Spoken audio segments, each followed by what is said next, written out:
As we get to 5 o'clock, we continue to work to learn more about a shooting that seriously hurt a woman in Jefferson County yesterday morning. After searching for most of yesterday, Jeffco deputies located a suspect in connection with the shooting. The sheriff's office blocked off an area around the Bear Club apartments near South Sheridan and Highway 287. They had a shelter-in-place order for a few hours while they searched for a suspect. Last night, deputies said they located the suspect on West 48th Avenue in Wheatridge. We've certainly been hearing from a lot of you who got a late-night alert on your phone about a shelter-in-place order with a suspect getting arrested. You might have gotten that alert even though you didn't live near the area in question. The Jeffco 911 Communications Center says now they're looking into what happened with their vendor. Lakewood police said the alert was only meant to go out to a very small area of Lakewood. They also say that glitch has now been fixed. Both Lakewood and Jeffco say they apologize for the late-night confusion. Let's take a live look outside where the sun is setting. It's cold out there, and it's going to get a lot colder, believe it or not. And the first day of winter is officially Wednesday. That's the winter solstice, of course. But, you know, in meteorological terms, you know, they get all nitpicky about the winter solstice. It comes down to the ologies. The ologies.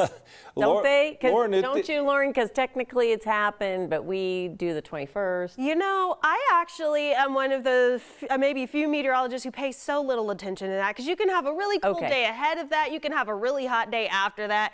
The weather's going to be how it's going to be, no matter what term you want to put to it. I'll put it that way. If you want to call it fall or winter or spring, you know, we're just as likely to have whatever weather we're going to have during that month. That's where I pay more attention. I pay more attention to the month versus the name of the season. Anyway, I digress. Let's go ahead and take a look at what we'll be dealing with today. Not too bad. It's a little warmer than what we saw yesterday, but yes, you still need that coat, and you're going to need it as winter officially pushes in on Wednesday. Ooh, we're going to see big change move in with that in the form of snow and dangerously cold temperatures. Right now, though, 34 degrees. It feels like 29 out there with winds coming in from the west at around 6 miles per hour. Temperatures across the Front Range and Eastern Plains, upper 20s, lower to mid 30s. We're even seeing some upper 30s in Colorado Springs, 40 down south in Springfield.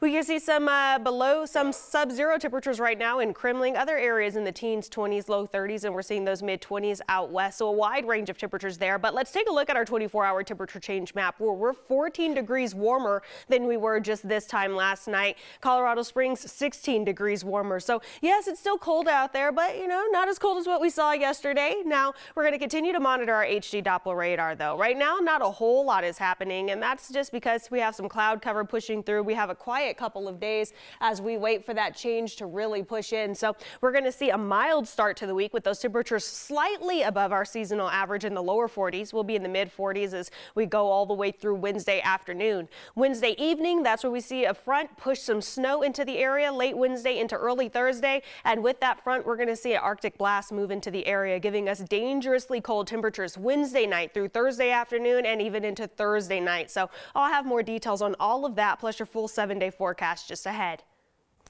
On Wednesday, the Colorado Coalition for the Homeless will be holding their yearly vigil to honor people experiencing homelessness who have died in the past year. They do this every year on the winter solstice. It's a chance for the community to come together and honor those who have died while they have been experiencing homelessness. The vigil is from 5 to 7 Wednesday night outside the City and County building.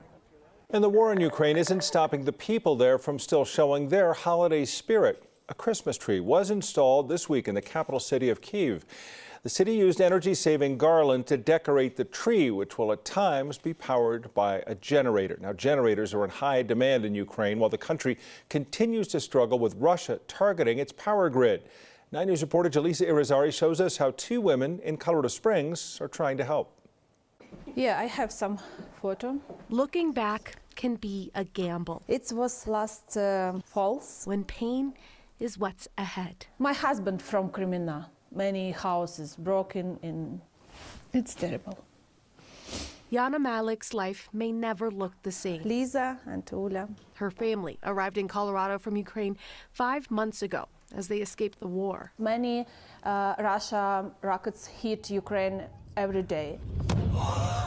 On Friday, Russian forces launched at least 60 missiles across Ukraine. Analysts say the strikes are targeting the country's power grid to try and freeze Ukrainians into submission.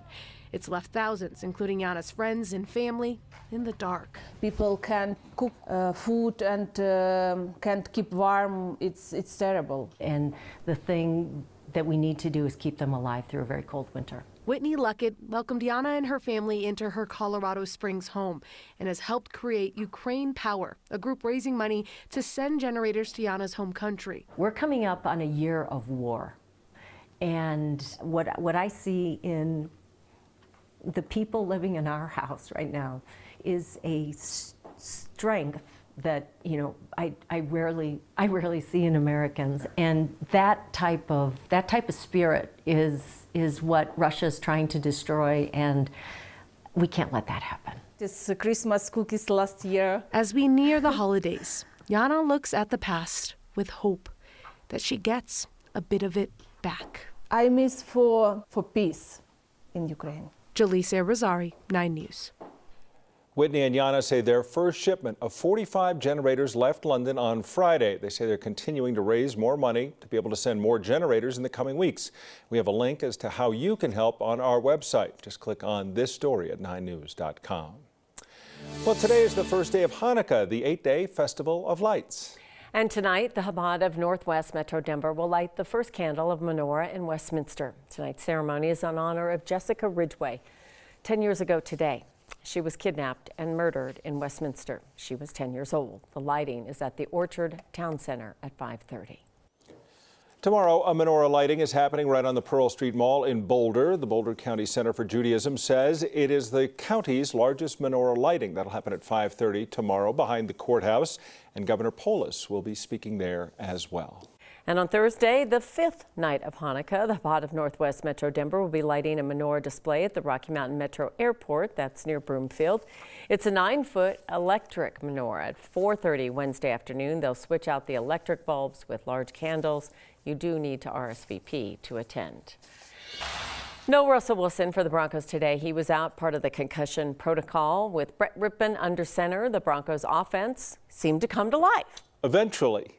It took a little bit. It took a while to get things It going. took a few recoveries from the interceptions from the defense. They ended up getting a nice win over the Arizona Cardinals, and all wins are nice, but the Arizona Cardinals had a lot to say about it. They too were looking for a backup quarterback, even a third-string quarterback, and the Broncos defense feasted on that. Of course, the Cardinals were missing Kyler Murray. Then they lost Colt McCoy to a concussion in the game, so it was Brett Rippon against Trace McSorley.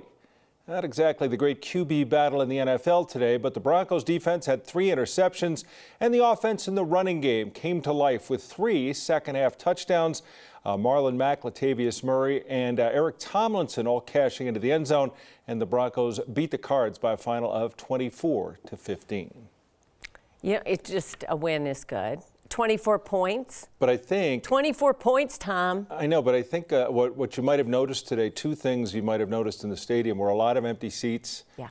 Over 18,000 no-shows today, and you can see that as the game was getting underway, many people, all those seats are paid for, chose to do something else. But also the condition of the football field. It was surprising. You know, on a day when the Broncos were talking about a $100 million worth of improvements they're going to be making to the stadium, the one thing you see in every play is the football field, and it looked like a parking lot. It was not a great field to play on. It's not like we've had terrible weather. I mean, and even for the attendance, too, this was a pretty good day. Yeah, they had a couple state championship games last week before a home game, but, you know, it really did look bad as I can recall. And the no-shows, as many as we can recall in the last decade. Yeah. Over 18,000 people choosing not to go. The Broncos overcame that. They got the win 24-15, their 4th win of the year. And now they get ready for a Christmas Day game in Los Angeles against the Rams. Then they have one more home game after that, or? Yeah, they go to L.A. to play the Rams. They go to Kansas City to play the Chiefs. Probably going to whip them again. Actually, I see the Broncos have had a little trouble with the Chiefs the last few years. I've heard. Yeah. Yeah. And then they'll close things out with a home game against the Chargers here. So Okay. we'll see what happens with these final weeks. We'll see what happens with Russell Wilson, and we're going to hear from the head coach in just a couple minutes. We're waiting. It should be any minute.